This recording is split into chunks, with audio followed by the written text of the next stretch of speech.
Est-ce qu'ils réfléchissent sur les chameaux, comment ils ont été parfaitement créés?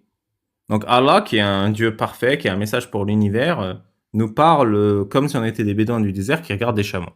Coran 88, 17. Before you say anything, D'abord, le premier point, c'est ne réfléchissent-ils pas sur les chameaux, comment ils ont été créés? Allah ne dit rien. Il dit pas j'ai fait ça sur des chameaux, j'ai fait ceci, c'est incroyable, oh là là, vous avez pas remarqué comment c'est bien foutu. Déjà, il dit pas ça. Il dit un truc ultra vague et ensuite il faut qu'on trouve des symboles. Mais t'aurais pu faire ça avec n'importe quoi. Regardez les tables, comment elles sont créées. Regardez les mouches, comment elles sont créées. Regardez les arbres. Genre, cette phrase, elle marche sur tout. Et après, tu peux dire, oui, c'est vrai, il y a la photosynthèse. Oui, c'est vrai, pour faire une table, il faut des clous. Oui, c'est vrai. Donc, tu peux toujours trouver un truc. before you say anything, that's disgusting. I agree. But why does the camel do that? And no, that's not its stomach. That's not something going wrong. It's actually a real organ. What you're seeing is called the dula, a soft, inflatable sac inside a male camel's mouth.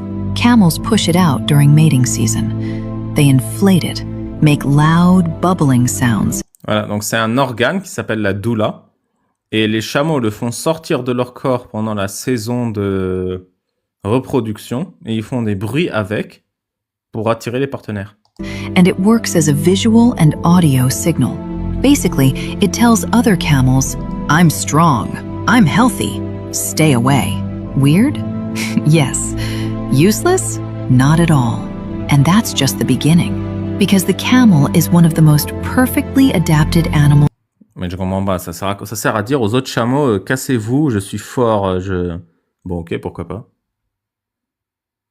Genre moi aussi, je montre mes aisselles, elles sont poilues, et hop, tous les hommes s'éloignent. Et voilà, et je n'ai plus que des partenaires femelles.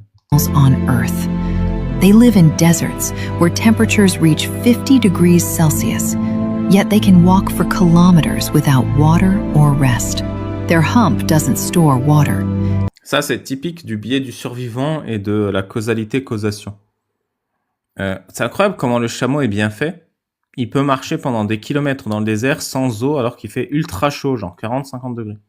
En fait, c'est inverser le truc. C'est parce que ils peuvent survivre dans le désert qu'il y a des chameaux dans le désert. Les autres trucs que t'es pas adapté au désert, ils sont morts. Ou bien ils sont allés vivre ailleurs. Du coup, il reste que les trucs qui fonctionnent dans le désert. Il n'y a pas de design intelligent, c'est juste eux, bah oui. Bah oui, tu mets, je sais pas, un lapin dans le désert, il va crever. It stores fat, which the body converts into energy, and even produces small amounts of water as a byproduct. Their blood cells are specially shaped to retain water, allowing camels to survive days, sometimes weeks, without drinking. Food in the desert is scarce: dry plants, thorns, cactus. But a camel's mouth is so tough, it can chew sharp thorns without injury. Ouais, bah non, les chameaux, ils peuvent manger des pointes sans se blesser. Et pour eux, c'est dire, regardez comment les chameaux ont été parfaitement créés. Coran 88, 7. Alors déjà, rien que le fait que le Coran ne dit rien de ce qu'il y a dans cette vidéo, ça devrait mettre la puce à l'oreille, ça c'est le premier point. Deuxième point, les chameaux sont mal foutus. Comme la majorité des trucs sur Terre, ils sont mal foutus. Si c'était bien foutu, à la base, il n'y aurait pas d'endroit sur Terre où il fait 50 degrés. À la base, on pourrait marcher dans la chaleur sans avoir besoin d'eau. Il y a 1000 trucs qui pourraient faire que ce soit bien foutu. Là, tout ça, ce sont des stratégies d'adaptation parce que ils sont mal foutus et que le climat n'est pas accueillant. Thick fur works like insulation, blocking heat during the day and trapping warmth during freezing desert nights. Even their feet are engineered for sand, wide, padded, flexible, so they don't sink like natural desert snowshoes. So yeah, the camel looks strange, but nothing about it is accidental. Every feature solves a problem. Ben oui, mais c'est des features accidentelles. C'est parce que s'il n'y avait pas cette feature, ben le mec aurait pas survécu et il serait pas là pour qu'on le voit. Every detail has a purpose. The camel doesn't just survive the desert, it's built for it. Ouais, c'est ça, c'est bien foutu. Les poissons, ils ont des branchies pour respirer sous l'eau, sinon ils meurent. Bah oui, parce que s'ils n'avaient pas de branchies, ils seraient pas là et du coup, on verra pas de poissons. Oh, regarde les poissons, comment ils sont bien foutus. Alors, l'islam et les chiens. Ah, un peu de conneries islamiques. Le chien, on le sait, c'est impur. C'est un animal impur comme le porc. Le simple fait de toucher un cochon ou un chien, est-ce que ma main, elle est devenue impure, il y a une impureté sur ma main? L'impureté, on a dit, elle se transmet avec l'humidité. Si je touche un porc, je dis, ah, avec ma main humide et moite, l'impureté s'est propagée du porc jusqu'à ma main. Par exemple, Voilà, c'est vraiment scientifique, hein, l'islam. le chien se serait léché son pelage. Et moi, je vais toucher le chien à cet endroit où il s'est léché. Et ben là, l'impureté, elle m'aura contaminé. Donc si le chien, avec son museau humide, il vient comme ça me C'est scientifique! renifler, ben je sais que mon vêtement, il a été touché par l'impureté du chien. Il convient de nettoyer ça 7 fois. L'un de ces 7 lavages, on doit y ajouter de la terre. Tu te laves une Mais pourquoi? Pourquoi 7 fois? Pourquoi c'est impur? Pourquoi l'humidité? Pourquoi le chien et le cochon? Pourquoi 7 fois? Pourquoi il faut mettre de la terre? Et qui a déjà lavé ses fringues avec de la terre et ça a fonctionné?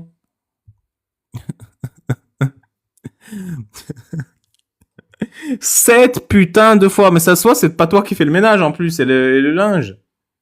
uniquement la partie qui a été touchée par l'impureté. On ne peut pas manger dans les fast-food des mécréants qui n'achètent pas leur viande dans des boucheries halal où on égorge la bête. Eux, ils prennent de la viande de bêtes qui ont été assommées, donc elles sont mortes autrement que par l'abattage rituel. Tout ce qui est alcool, c'est-à-dire tout ce qui enivre, c'est impur. Si t'as eu du vin qui est tombé sur ton vêtement ou que t'as touché de l'alcool avec ta main, tu devras te purifier. Eh ben, heureusement qu'on a la science islamique de Sami Saouche, hein, sinon qu'est-ce qu'on ferait? Cheikh Abbas Batawi relate qu'en lavant un défunt, il vit son visage noircir progressivement du front au menton. Il vit son visage devenir noir comme du charbon, tandis que le cou restait blanc.